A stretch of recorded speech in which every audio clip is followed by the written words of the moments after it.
Ating pag-aaralan ang nauukol sa tinitindigang aral ng Iglesia ni Cristo na ang Ama lamang ang nag-iisang tunay na Diyos at hindi po Diyos ang ating Panginoong Kristo. Hindi rin siya kapersona ng tunay na Diyos.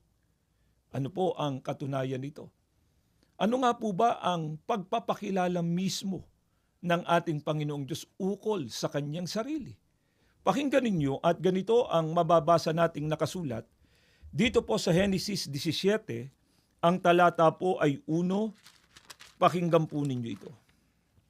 At nang si Abraham ay may 99 na taon, ay napakita ang Panginoon kay Abraham at sa kanya'y nagsabi, "Ako ang Diyos na makapangyarihan sa lahat.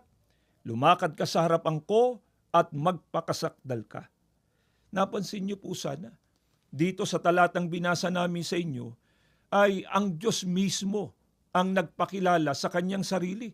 Ang sabi ng Diyos, "Ako ang Diyos na makapangyarihan sa lahat."